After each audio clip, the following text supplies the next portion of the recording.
बहुत समय पहले की बात है। चंदनपुर नाम का एक गांव था। उस गांव के किनारे एक नदी थी। उसी नदी के किनारे एक छोटी सी गुफा थी।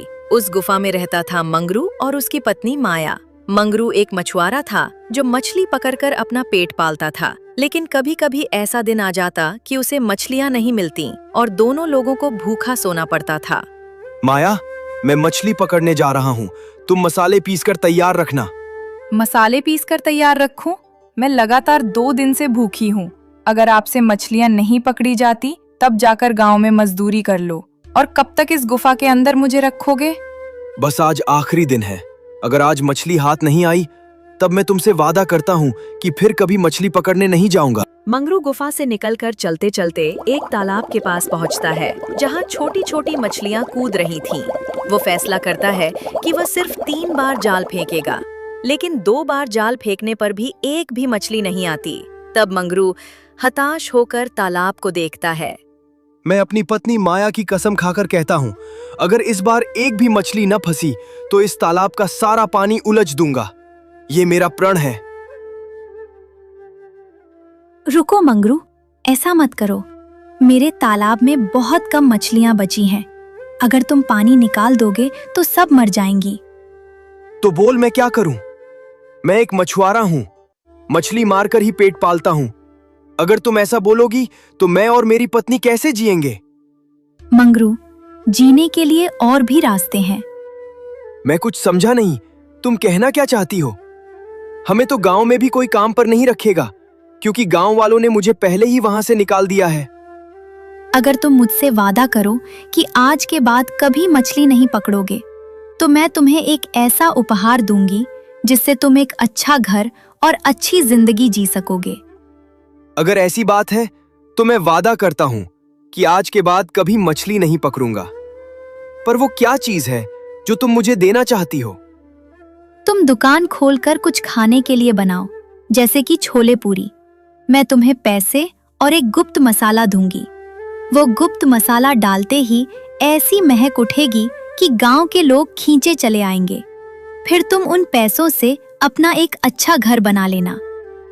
पर मुझे तो उतना अच्छा खाना बनाना नहीं आता, तब मैं कैसे बनाऊंगा? तुम बस मेरे मसाले की एक चुटकी डाल देना, सब कुछ अपने आप स्वादिष्ट और सही हो जाएगा। ठीक है, तो दो मुझे पैसे और जादू के मसाले। इतना सुनते ही मछली उसे जादू का मसाला और पैसे दे देती है। वो तुरंत मसाले और पैसे लेकर बाजार जाता है।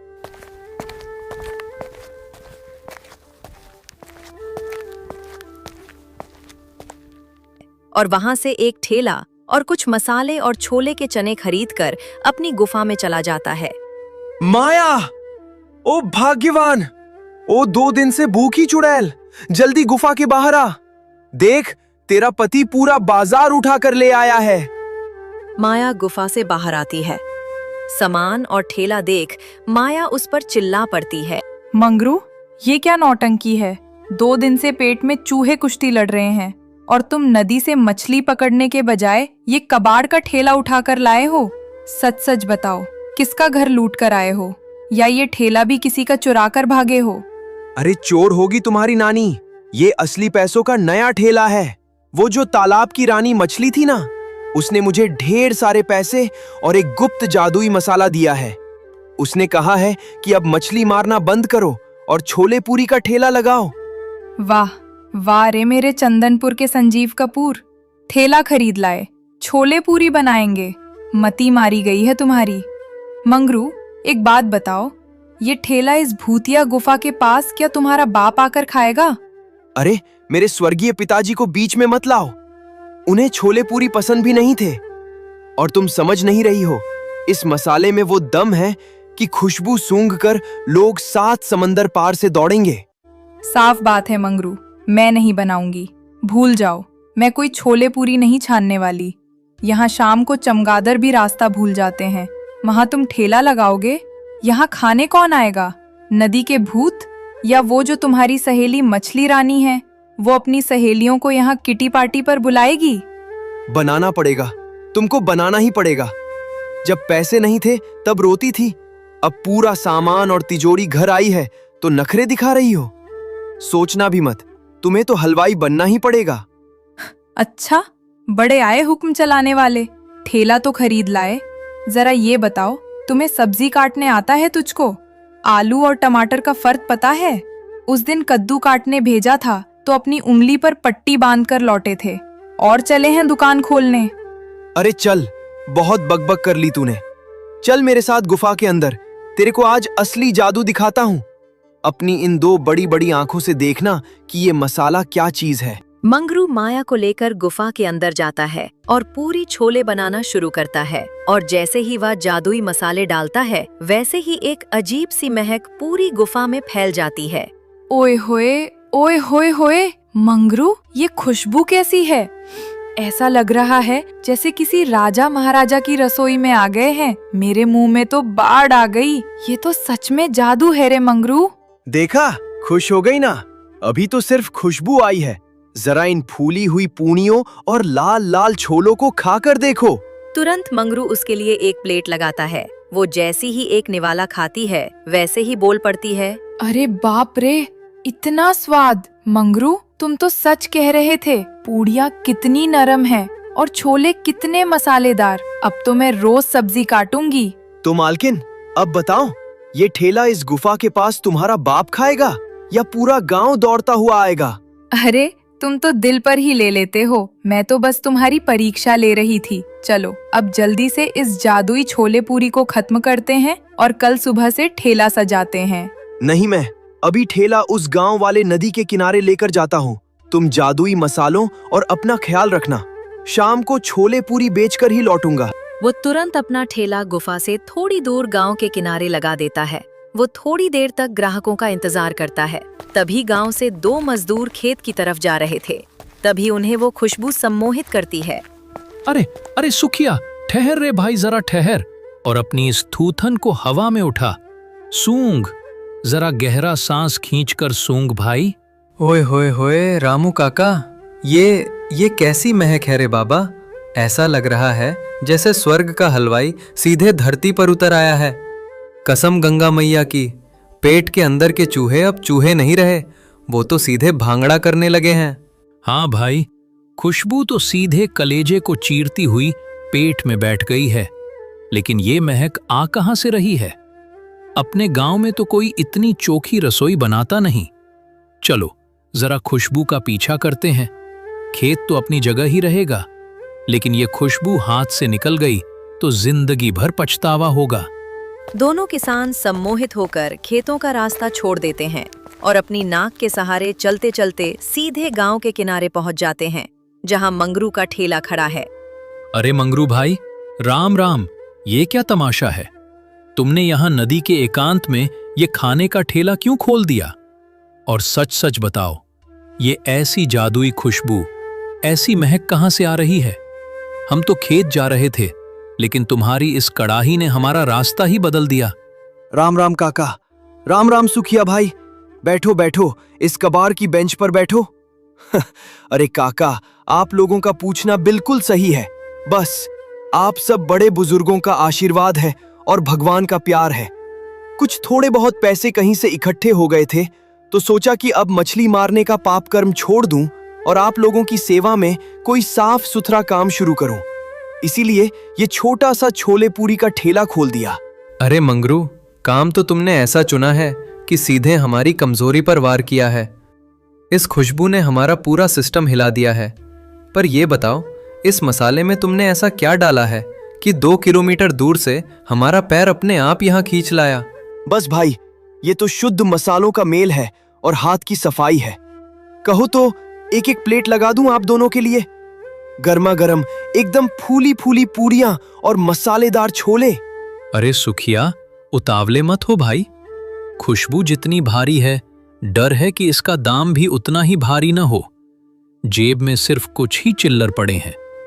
कहीं खाने के बाद मंगरू हमारी कुदाल ही गिरवी न रख ले। बात तो पते की कही काका।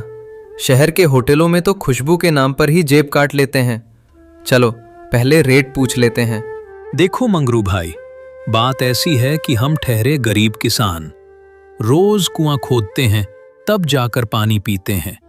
तुम्हारी छोले पूरी की खुशबू तो राजा महाराजाओं जैसी है। पर पहले रेट बता दो भाई, कितने का है एक प्लेट? अपनी औकात में होगा तभी हाथ लगाएंगे। अरे काका, आप भी कैसी बातें करते हैं? मैं कोई शहर का लुटेरा हलवाई थोड़ी हूं, आप ही के गांव का भाई हूं। दाम ऐसा है कि बच्चा भी अपनी गुल्लक से दे दे। बस 10 रुपए प्लेट है काका, सिर्फ 10 रुपए में 4 फूली हुई पूड़ियां और भरपेट छोले। क्या सिर्फ 10 रुपए प्लेट? अरे रामू काका, अब मत सोचो। 10 रुपए में तो आजकल सूखी रोटी भी नसीब नहीं होती, और यहाँ तो साक्षात अमृत मिल रहा है। ठीक है मंगरू भाई, तुम्हारी बात सुनकर दिल खुश हो गया। लगाओ, धड़ाधड़ 2 प्लेट लगाओ। पहले हम दोनों चेक करते हैं कि खुशबू जैसी है, स्वाद भी वैसा है, या सिर्फ हवा हवाई है। वो कड़क अंदाज में दोनों के सामने प्लेट रखता है। जैसे ही पहला निवाला मुंह में जाता है, दोनों की आंखें बंद हो जाती हैं और उनके चेहरों पर परम आनंद के भाव आ जाते हैं। मंगरू, ओ मंगरू भाई, मैं अपनी 70 साल की उम्र की कसम खाकर कहता हूं, मैंने आज तक अपनी पूरी जिंदगी में ऐसा स्वाद कभी नहीं चखा। बड़े बड़े जमींदारों की शादियों में गया हूं, पर ऐसा खाना, ऐसा दिव्य स्वाद कहीं नहीं मिला। तुमने तो सच में जादू कर दिया है। मंगरू भाई, तुमने यहाँ ठेला खोलकर बहुत बड़ा परोपकार किया है। हमारी आत्मा तृप्त हो गई। मंगरू भाई सुनो, अब हम खेत वेत नहीं जा रहे। आज का काम बंद। मैं अभी सीधे गांव जा रहा हूं और गांव के चौराहे पर खड़े होकर इस ठेले का और तुम्हारे इस जादुई स्वाद का ऐसा प्रचार करूंगा, ऐसा ढिंढोरा पीटूंगा कि पूरा चंदनपुर गांव यहां दौड़ता हुआ आएगा। तुम बस अपनी कड़ाही तैयार रखना, क्योंकि ग्राहकों की ऐसी बार आने वाली है कि संभाल नहीं पाओगे। हाँ मंगरू भैया, ये लो तुम्हारे 20 रुपए, और समझ लो कि आज से हम तुम्हारे पक्के ग्राहक हो गए। कल सुबह फिर मिलेंगे। हे भगवान, मेरी पहली बोहनी, मेरी पहली कमाई। आज मुझे किसी बेगुनाह मछली की जान भी नहीं लेनी पड़ी और सम्मान की रोटी के पैसे भी हाथ में आ गए। ऐसे ही वो रोज सुबह उठता, छोले पूरी तैयार कर ठेला वही लगा देता। धीरे धीरे समय बीता और फिर एक दिन उसी गांव का माखन लाल उसके ठेले पर आया। माखन लाल ठेले के पास थोड़ी देर चुपचाप खड़ा रहता है। वह अपनी तीखी नाक से हवा में उड़ती खुशबू को सूंघता है और मंगरू के हाथ की हर एक हरकत को ध्यान से देखता है। वह कुछ बोलता नहीं है। मंगरू उसे देखकर मुस्कुराता है, लेकिन माखन लाल बिना एक शब्द बोले मुड़ता है और मंगरू की गुफा के बाहर पहुँचता है। भाभी, अरे ओ भाभी जी, जरा जल्दी बाहर आओ भाभी जी, आफत आ गई है, जरा बाहर तो निकलो। माया तुरंत बाहर आती है। अरे कौन हो भाई तुम, और इस तरह शेर की तरह क्यों दहाड़ रहे हो? क्या बात है? हमारे यहाँ तो अभी छोले पूरी ठेले पर बन रहे हैं, यहाँ गुफा में क्यों आए हो? भाभी जी, मैं गांव का ही हूँ। अरे ठेले पर ग्राहकों की इतनी भारी भीड़ उमड़ पड़ी है कि संभालना मुश्किल हो गया है। बड़े बड़े जमींदार आए हैं। भैया ने, यानी हमारे मंगरू भैया ने, वो जादुई मसाला मंगाया है तुरंत। उन्हें बड़ी कड़ाही में और ज्यादा ग्रेवी बनानी है। मसाला खत्म हो गया है और ग्राहक हंगामा कर रहे हैं। भैया ने कहा है कि भाभी से कहो कि बिना 1 सेकंड गवाए वो मसाले की पुड़िया तुम्हें दे दें। जल्दी करो भाभी, वरना धंधा चौपट हो जाएगा। मसाला? लेकिन मंगरू तो सुबह पूरी पुड़िया साथ लेकर गए थे। क्या सच में ग्राहक बढ़ गए हैं? रुक भाई, तुम थोड़े अजीब लग रहे हो, पर ठीक है, धंधे का सवाल है। रुक, मैं अंदर से लेकर आती हूँ। माया गुफा के अंदर जाती है और उस जादुई मसाले की वो गुप्त पुड़िया जो बची हुई थी उठाकर लाती है और माखन लाल के हाथ में थमा देती है। शाम होते ही मंगरू ठेला बंद कर गुफाफा में आया। तभी माया बोल पड़ी। वैसे आज दोपहर को ग्राहक बहुत ज्यादा बढ़ गए थे क्या? वो जो गांव का हलवाई है माखन लाल, वो आया था। माखन लाल? हाँ, वो दोपहर को थोड़ी देर मेरे ठेले के पास आकर चुपचाप खड़ा था, पर उसने मुझसे तो कोई बात नहीं की। वो यहाँ क्यों आया था? अरे वही तो, वो दौड़ता हुआ आया और बोला कि भैया ने वो जादुई मसाले मंगाए हैं, क्योंकि ठेले पर मसाला खत्म हो गया है और जबरदस्त ग्रेवी बनानी है। मुझे पहले तो थोड़ा शक हुआ, पर मैंने सोचा कि दुकान का नुकसान न हो, इसलिए मैंने वो बची हुई मसाले की पुड़िया उसे दे दी। क्या क्या कहा तूने? तूने माखन लाल को वो गुप्त मसाला दे दिया? माया, मैंने कोई मसाला नहीं मंगाया था। मेरे पास तो मेरी पुड़िया में पर्याप्त मसाला था। हे भगवान, ये मुझसे क्या अनर्थ हो गया? तुमने मसाला नहीं मंगाया था? तो वो माखनलाल झूठ बोल रहा था। ओहो, इतना सुनते ही मैं समझ गई कि हम दोनों बहुत बड़े उल्लू बन गए। वो कपटी हमारा सब कुछ लूट कर ले गया। सीख। तो मेरे प्यारे दोस्तों, मंगरू और माया की इस कहानी से हमें यह सीख मिलती है कि अपनी सफलता का राज और घर की गुप्त बातें कभी किसी बाहरी इंसान को नहीं बतानी चाहिए। कुछ चीजें हमेशा गुप्त रखनी ही भलाई है, क्योंकि दुनिया में माखनलाल जैसे मतलबी और कपटी लोगों की कमी नहीं है, जो आपकी एक लापरवाही का फायदा उठाकर आपका सब कुछ छीन सकते हैं।